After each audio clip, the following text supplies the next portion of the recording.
आज के महारथी हमारे एक्सपर्ट हैं कोटक एएमसी के सीईओ हर्षा उपाध्याय। हर्षा, बहुत शुक्रिया आपका समय देने के लिए, स्वागत है आपका। सर, क्या होनी चाहिए बाजार में यहां से रणनीति? क्या आपको लगता है कि पूर्ण युद्ध विराम अब बहुत ज्यादा दूर नहीं है और जो बाजार में जो रिस्क थे अब धीरे धीरे काफी कम हो गए हैं और यहां से आगे हम तेजी की चाल देखेंगे? कितना भरोसा है आपको? देखिए, अभी सबका जो नजर है वो वेस्ट एशिया में जो एनर्जी डिसरप्शन हुआ है उसके ऊपर है। और आज के दिन में एनर्जी मार्केट को अगर आप देखते हैं तो एक तरफ से पिछले कुछ दिनों से एक होप बना हुआ है कि शायद एक परमानेंट रेजोल्यूशन यूएस और ईरान के बीच में हो सकता है। तो उसी हिसाब से क्रूड ऑयल प्राइस जो $100 से ऊपर प्रति बैरल जो प्राइस था वो नीचे गिरते गिरते अभी 90 के आसपास आ चुका है। तो यहाँ पे अगर रेजोल्यूशन हो जाता है तो वो मार्केट्स के लिए एक तरफ से पॉजिटिव रहेगा। भले वो Q1 रिजल्ट्स में एनर्जी डिसरप्शन की वजह से नंबर शायद थोड़ा डिसअपॉइंट कर सकते हैं, लेकिन मार्केट्स उनको ओवरलुक करके शायद रेजिलिएंट कंटिन्यूएशन रहेगा। लेकिन अगर रेजोल्यूशन नहीं होता है तो फिर से एक आशंका है कि शायद क्रूड ऑयल का जो भाव है वो यहाँ से भी और ऊपर जा सकता है या डिसरप्शन और बहुत समय तक चल सकता है। अगर उस सिचुएशन पे हम फिर से पहुंचते हैं तो फिर मार्केट के लिए एक तरह से सेंटिमेंटली नेगेटिव रहेगा और फंडामेंटली भी नॉर्मल सी आने में समय लगेगा। तो उस हिसाब से मार्केट फिर थोड़ा वोलेटाइल या साइडवेज हो सकता है। हर सर, इंडियन रुपये की ट्रेजेक्टरी आप किस तरह से देख रहे हैं? क्योंकि हमने देखा कि लगातार वीकनेस रही, आरबीआई ने थोड़ा इंटरवीन किया, थोड़ी हमने देखा कि ऊपरी स्तरों से मतलब निचले स्तर से थोड़ी रिकवरी आई है। तो इसका इम्पैक्ट इन्फ्लेशन पर, कॉर्पोरेट अर्निंग पर और सेक्टोरल पोजीशनिंग को लेकर आप कैसे एसेस कर रहे हैं? देखिए, जो भी मैक्रो एनवायरनमेंट में डिस्ट्रप्शंस हुए हैं उसका एक नतीजा है रुपये पे जो प्रेशर हम देख रहे हैं। जैसे जैसे हमारा करंट अकाउंट डेफिसिट बढ़ता है उसमें रुपये वीक होता है और उसको देखते हुए हो सकता है कि कुछ बाहर के निवेशक जो है वो नेगेटिव हो सकते हैं इंडिया से प्रॉफिट बुक करके या पैसा निकाल के बाहर जा सकते हैं। तो वो फिर से एक तरफ से रुपये पे असर पड़ सकता है। वही सब एक विशेष सर्कल पे शायद पिछले कुछ दिनों से रुपये का जो मूवमेंट है उसको हम देख सकते हैं। अगर आप बिलीव करते हैं कि ये कहीं ना कहीं जाके एक रेजोल्यूशन होने वाला है तो फिर उस हिसाब से हमें लगता है कि रुपये भी स्टेबलाइज होना चाहिए। जरूर आज के दिन में उसके वजह से भी थोड़ा इम्पैक्ट शायद आपको इन्फ्लेशन में देखने को मिलेगा अगले कुछ महीनों में, लेकिन वो हमें लगता है कि ट्रांजिटरी है, ऐसा नहीं है कि वो परमानेंट इम्पैक्ट है।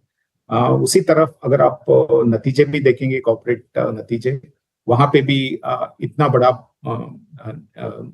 इम्पैक्ट नहीं होना चाहिए रुपये डेप्रिसिएशन की वजह से। और हमें लगता है कि ये जो भी मैक्रो अनसर्टेनिटी रिलेटेड इश्यूज हैं वो सब ट्रांजिटरी हैं और जैसे जैसे वॉर का एक रेजोल्यूशन हो जाएगा तो ये सब चीज भी एक तरफ से स्टेबिलिटी में आना चाहिए। अगर Q4 की अगर हम अर्निंग सीजन की बात करें तो कैसा लगा है आपको? कौन से सेक्टर्स ने आपको अपने अर्निंग से सरप्राइज किया है और कहां पर आपको अभी भी वीकनेस दिखाई दे रही है? देखिए, अगर आप Q4 रिजल्ट्स को देखेंगे तो पहले एक तरफ से फियर था कि शायद वेस्ट एशिया डिस्ट्रप्शन की वजह से नतीजे खराब आ सकते हैं, लेकिन वो तो हुआ नहीं है। वो एक अच्छा सरप्राइज, पॉजिटिव सरप्राइज बोल सकते हैं कि रिजल्ट्स काफी रेजिलिएंट रहे। शायद इसलिए भी हो सकता है कि कंपनीज के जो इन्वेंट्रीज थे और जो ऑर्डर बुक था वो एग्जीक्यूट हो गया और इन्वेंट्री भी था तो इतना कुछ प्रॉब्लम नहीं हुआ। हो सकता है वो Q4 के बाद थोड़ा बहुत दिखे, यानी कि जो चल रहा है क्वार्टर उसके नतीजे जब जुलाई में आएंगे तो शायद हो सकता है थोड़ा बहुत वहां पे इम्पैक्ट हो।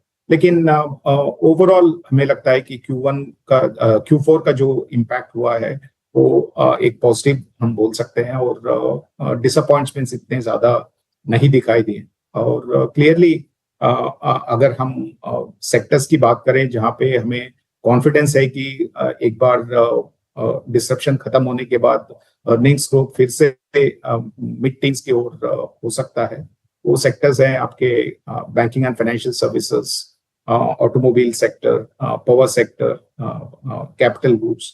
यहाँ पे सभी क्षेत्रों में हमें लगता है कि एक तरफ से अच्छा खासा ग्रोथ अभी भी इंटैक्ट है।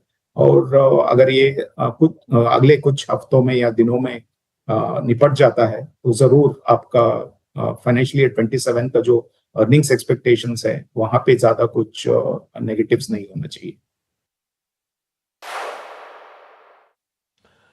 हर्ष जी, एक और सवाल है कि अगर आपको एक सेक्टर चुनना है जहां पर आप बहुत ज्यादा ऑप्टिमिस्टिक हैं, तो वो कौन सा होगा, और कौन से सेक्टर को लेकर आप थोड़े से कॉशियस अभी भी आगे रहेंगे?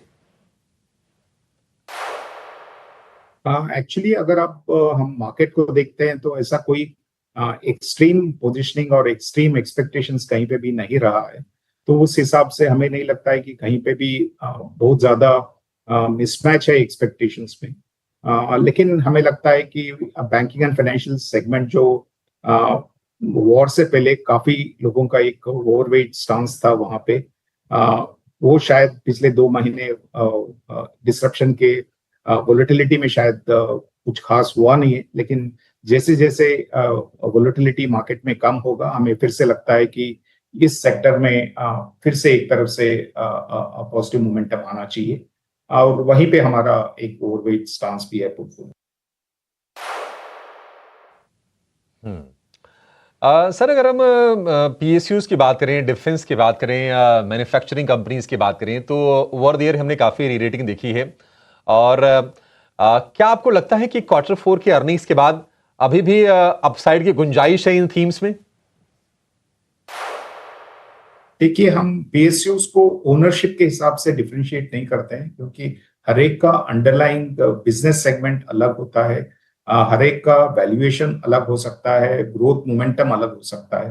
तो इसलिए हम इनको ओनरशिप के हिसाब से प्राइवेट और पब्लिक सेक्टर सोच के हम पोर्टफोलियो में सिलेक्शन नहीं करते हैं, भले ओनरशिप के हिसाब से वैसे दिखे, लेकिन हम हर एक बार अंडरलाइंग बिजनेसेस को देखते हैं। और पीएसयू सेगमेंट में भी बहुत सारे ऐसे बिजनेसेस हैं जहां पे ग्रोथ मोमेंटम अभी भी बहुत स्ट्रांग है। फॉर एग्जांपल डिफेंस सेगमेंट में जो है ऑर्डर बुक भी बहुत शानदार है, और एग्जीक्यूशन भी एक तरह से अच्छे से हो रहा है, और जियोपॉलिटिकल कॉन्फ्लिक्ट जो चल रहा है उसके चलते हुए लगता नहीं है कि कहीं पे भी एक ऑर्डर ग्रोथ की नेगेटिव्स हैं। तो इस सेगमेंट में डेफिनेटली हमारा व्यू पॉजिटिव रहेगा। काफी सारे पीएसयू बैंक्स हैं जो अच्छे से नंबर डिलीवर किए हैं पिछले कुछ क्वार्टर्स में, और आगे जाके भी उनका अर्निंग्स ग्रोथ हमें लगता है कि अच्छा होना चाहिए। तो ऐसे बहुत सारे सेगमेंट्स है पीएसयूज के अंदर जहां पे अंडरलाइंग बिजनेसेस भी अच्छे कर रहे हैं, और वैल्यूएशंस भी इतने सारे महंगे नहीं हुए हैं। तो वहां पे हमारा व्यू पॉजिटिव रहेगा। लेकिन उसको डिफरेंशिएट करना कि पीएसयूज में ओवरवेट होना चाहिए या नहीं होना चाहिए, वो थोड़ा गड़बड़ का संदेश जाएगा। उससे अच्छा है कि हम अंडरलाइंग बिजनेस को अच्छे से जाने, वहां के वैल्यूएशंस को समझे, और फिर पोजीशंस लें।